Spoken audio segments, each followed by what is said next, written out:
Հենց այս թեմայի համատեքստում, քննարկման համատեքստում անդրադառնալով հարկային բեռին եւ բռնությանը, ինչպես դուք նշեցիք ձեր խոսքում, պետք նախագահը այդ համոզումը չունի եւ իր վերջին ասուլիսում վստահեցրել է, որ պետք չէ բեռ անվանել մի բան, որը նվիրատվություն է ընդհանուր համընդհանուր երջանկության համար։ Ձեր դիտարկումները։ Ես խորհուրդ կտամ պետք նախագահին կարդալ սահմանադրություն, հասկանալ ընդհանրապես հարկերի եղությունը որտեղ են կայանում, որտեղ հարկը մի կողմից սահմանադրական պարտականություն է,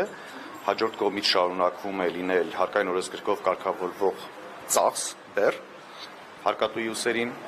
եւ մյուս կողմից ինքը հարկը պետք է լինի ոչ թե երջանկության չափիչ, այլ հարկը պետք է լինի որոշակի ծառայությունների վճար։ Այսինքն մարդը պետք է ունենա ապահովվածության զգացում, անվտանգային առումով, առողջապահական առումով, կրթական առումով, ապագայի կանխատեսելիության առումով եւ այսպես շարունակ բոլոր ոլորտները կարող ենք թվարկել։ Հետևաբար եւս մեկ անգամ կոչս պետք նախագահին հարկերի էությունը լավ սերտել, նոր խոսել հարկերի մասին։ ՀՄԶ-ների ինչ-ինչ հարկային պարտավորություններ թաքցնելու մասին էլի տեսակետներ են հնչնում պաշտոնական շրջանակներում, այս առնչությամբ որպես մասնագետ ինչ համոզում ունեք դուք։ Խորհուրդ կտամ հարկերի թաքցնելու փոխարեն իրենք խոսեն հարկային բռնության վերաբերյալ։ Բոլոր ոլորտներում հարկային հարձակումների, սկսած խոշոր բիզնեսից, շարունակելով մանր միջինով, մինչև միկրո եւ մինչև ֆիզիկական անձինք։ Ինչով է պայմանավորվում բյուջեն լցնելու։ Հայաստանում կա բյուջեն լցնելու խնդիր, 2025 թվականի ընթացքում մոտավորապես 400 միլիարդ դրամի թեր հավաքագրման խնդիր ունեն, ընդ որում հենց այսօր լուծվել է, հենց այսօր ներկայացվել է ֆինանսների նախարարությունում նոր հարկային օրենսգրքի հայեցակարգը, որտեղ մեր խորհրդի անդամներից մասնակից կար, նախատեսվում է հարկերի հարաբերակցությունը հասցնել 30%, ինչը նշանակում է բոլոր հարկատեսակների գծով հարկային բեռի էական ավելացման, ինչը մի մասնիկն է քաղաքականության, պետական ապամոնտաժման,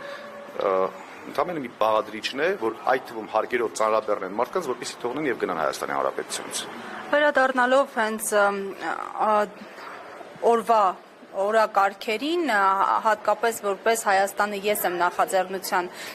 ղեկավար, ինչպես եք գնահատում Փաշինյանի եւ նրա տիկնոջ հայտարարությունները, որոնք ուղղված են հայ առաքելական եկեղեցուն,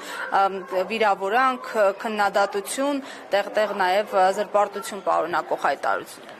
Ես նրանց համարում եմ շատ փոքր մարդիկ, որպեսզի ես նրանց վերաբերյալ որևէ մեկնաբանություն տամ, ընդհանրապես երևույթի վերաբերյալ իմ կարծիքը դիտարկումը կասեմ։ Նախ աջակցությունս եմ հայտնում հայ առաքելական եկեղեցուն եւ հարցին վերաբերում եմ հետեւյալ տեսանկյունից։ Ձեր նշած մարդիկ եկել են Հայաստանի Հանրապետությունը ապամոնտաժելու եւ լուծարման վերջնական փուլն են սկսել։ Եկեղեցին միակ ինստիտուցիոնալ կառույցն է, որը դեռևս կարողանում է ինստիտուցիոնալ կերպով աշխատել, ունենալ ազդեցություն, այդ թվում աշխարհում ունենալ ազդեցություն, որովհետեւ հենց հայտարարության մեջ էլ մեր հարգարժան սրբազան հայրերից մեկի գրված էր, որ վեհապար հայրապետը գտնվում է Շվեյցարիայում, որտեղ միջազգային համաշխարհային այսպես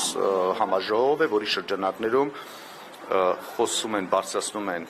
Արցախից բռնի տեղ խանված մեր հայրենակիցների խնդիրը, Արցախի բռնազավթման խնդիրը, արժանապատիվ վերադարձի խնդիրը եւ մի միջավայրում, որտեղ ադրբեջանցիների ներկայացուցիչներ թողել եւ փախել են այդտեղից։ Բնականաբար դա պետք է կատաղության հասնել ձեր նշած անձած եւ բնականաբար նրանք պետք է այդպիսի վարքագիծ դրսեւորեն։ Ես նորից եմ կրկնում, ասելիք չեմ կարող ունենալ այդպիսի թափթրուկների հասցեին, թող մտածեն իր տեղակալները, իր նախարարները, իր հետ աշխատող մարդիկ, իր թիմակիցները, թե ինչպիսի մարդու ենթակայության, ուղղահայաց ենթակայության տակ են աշխատում, սա կարծում եմ արժանապատվության նաև խնդիր է, որովհետև ես մի անգամ մի առիթով հայտարարել եմ, շարունակաբար հայտարարում եմ, որ Նիկոլ Փաշինյանի գոյությունը ընդհանրապես յուրաքանչյուր հայի անձնական ամոթն է։ Շնորհակալություն։ 168